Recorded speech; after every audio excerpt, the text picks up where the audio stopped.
American Freedom Radio.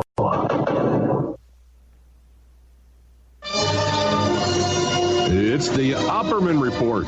Join digital forensic investigator and PI Ed Opperman for an in-depth discussion of conspiracy theories, strategy of New World Order resistance, high-profile court cases in the news, and interviews with expert guests and authors on these topics and more. It's the Opperman Report. And now, here is investigator Ed Opperman. Okay, welcome to the Opperman Report.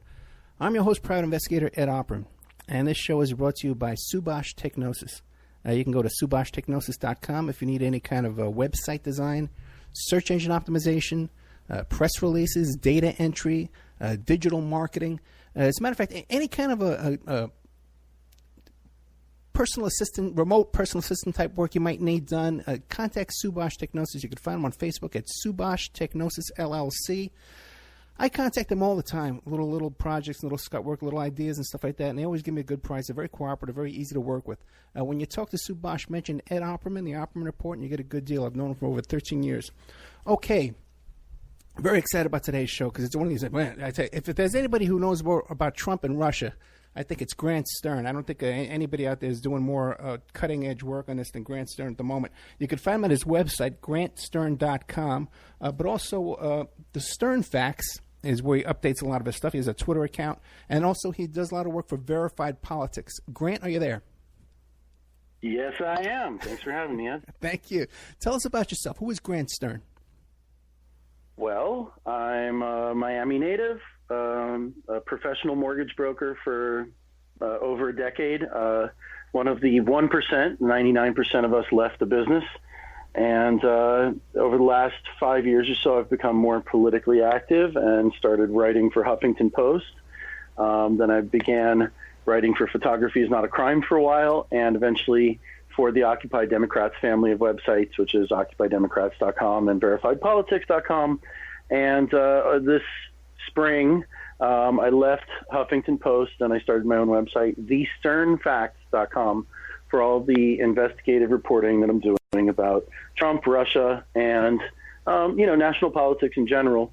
So, I also have a weekly radio broadcast myself every Monday night from 7 to 8 p.m. on Miami's 880 The Biz. It's WZAB, and you can find it on TuneIn Radio at 880 The Biz. And actually, this next Monday night at 7, we'll have Malcolm Nance, the MSNBC contributor and former counterintelligence officer, on our program for the whole hour discussing his book. So, I kind of have my hands in a few little pies here.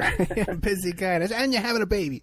Everybody keep right. Grant Stern in your prayers right now. He's having a baby, and we're praying for a blessed birth there, a new addition to the world.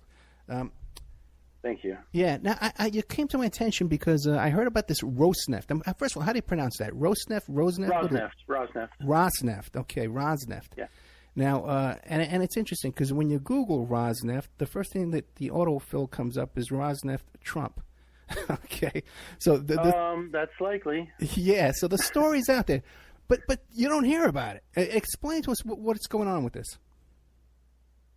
So, the Trump-Russia dossier, the research document produced by Fusion GPS, where they hired ex-MI6 agent Christopher Steele to go and research the Trump organization, that actually describes a massive oil deal. And what I'll do is I'll tweet out the link to the story right now, because that story really, I actually launched the Stern Facts with that story, and it really became a hit because it's detailed, analytical.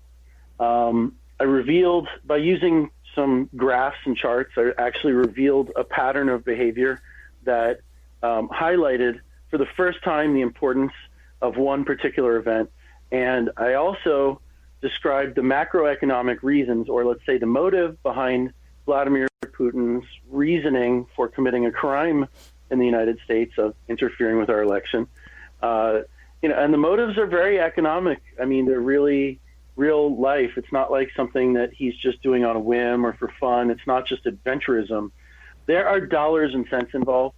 I just tweeted it at Grant Stern, so anybody who wants to follow me there, you can see it. But essentially, Rosneft is this massive state-run Russian oil company, state-owned as well.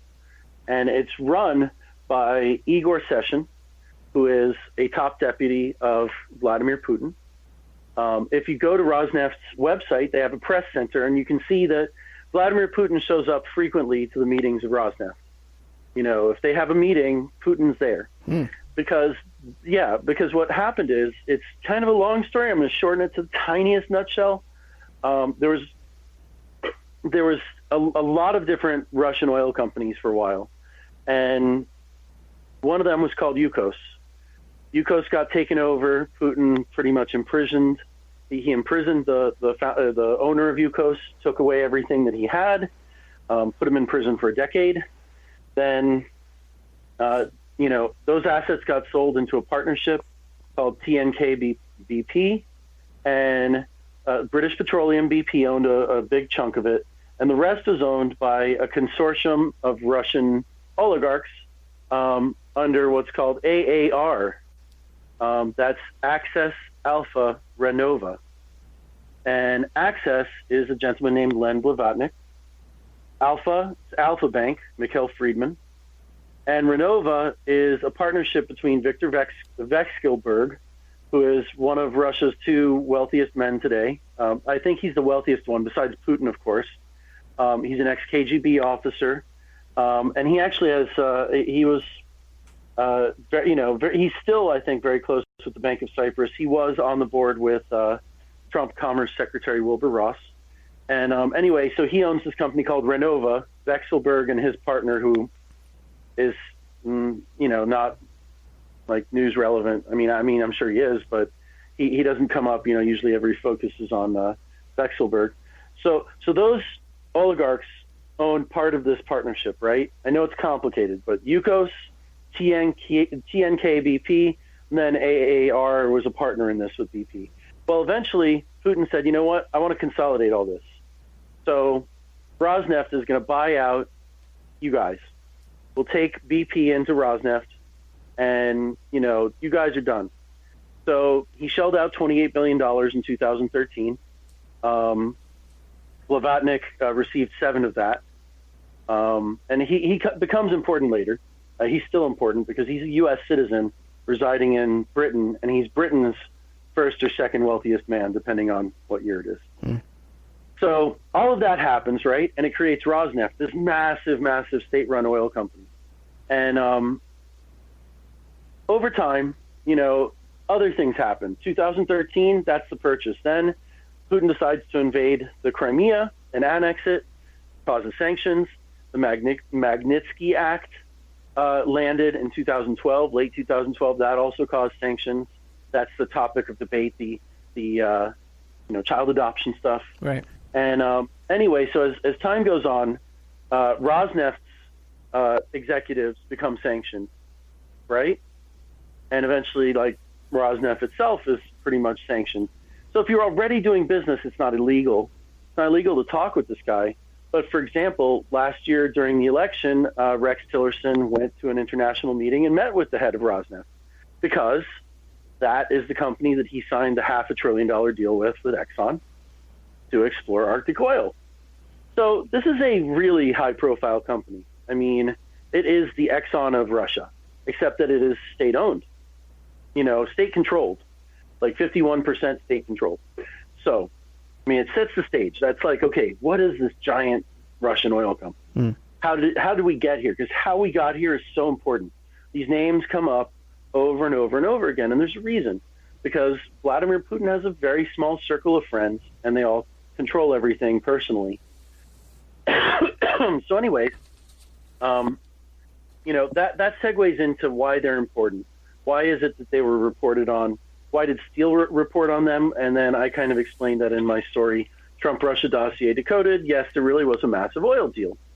And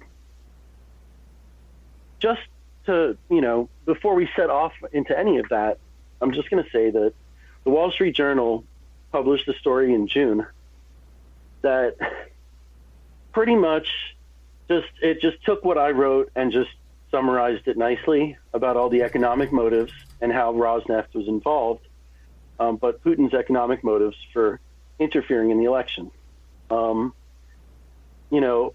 Rosneft is a huge generator of revenue. I mean, you're talking about literally black gold, oil money, right? Yeah. And the Russians had an account balance, a current account balance, like a budget cap, which is something that we heard about a lot, 4 or 5 years ago. A state would have a budget cap. They'd have to figure out how to close it. They might have to raise taxes or cut spending. And of course, this is being caused by Russia being frozen out of Western banking systems. It's the sanctions that have pretty much paralyzed their ability to get credit in Russia. So Russia responded by hoarding gold, which is, it's a hard currency. They want to support their currency by hoarding gold. And the other thing that they did is last year they decided we're going to privatize $11 billion worth of Rosneft shares in the largest privatization deal by dollar amount. I'm not saying real terms because, you have to look back 20 years and look at every deal, but the largest in absolute terms in Russian history. Wait, and wait, in the Russian economy, privatization would mean that they make it available for people to go in and buy stock. The private sector could go in and purchase. Yes, but it is not like the people can go buy it. I mean, we're talking about $11 billion worth of buying. Right. And it was bought by a single consortium. So anyways, the Steele dossier reported that the oil deal was very important, right? And that it was linked to the election. So what I did was I put together a 3-phase timeline. And I showed the trips that, Carter Page was taking and all the announcements, the campaign's milestones, the Rosneft and Sechin, all the things that they put out there, some of Vladimir Putin's statements, and of course, what was going on with Ambassador Kislyak, which is all stuff from inside the dossier. It's like literally A to Z of dossier. And what I found is that between Reuters and Bloomberg, almost everything about the Rosneft transaction was reported. All right? So my sources are, primarily those. And what happened is just after the Trump foreign policy team was named, literally just right after, the firm White & Case was hired by Rosneft to sell their stake. We're talking about selling 20% of this company for $11 billion. And, to put it in perspective, what this means, we're talking about a double-digit dividend for whoever owns this stock. I mean, the dividend on Rosneft stock, it's at least 18%, but I want to say it was something like in the 30s or something ridiculous like that. I mean, it's a very, very high dividend for these preferred shareholders. And that's why you would want to hold this stuff, as I recall, it was an excessive dividend. I have to find the source for that. But you can't go wrong. Oh no, you cannot go wrong Yeah. with. I mean, you're talking about an obligation that they have to pay no matter what to these shareholders. Right. So anyways, they hire the firm to sell it in April, right after, Trump hires his campaign team and announces the foreign advisors. Then, the ambassador of Russia met Trump at a campaign speech, which was the big finding of this article back in March, that the Mayflower Hotel foreign policy Trump campaign launch actually had 4 ambassadors there. And all 4 ambassadors turned out to be linked somehow to the deal, okay? The ambassador of Russia, enough said. The ambassador of Italy,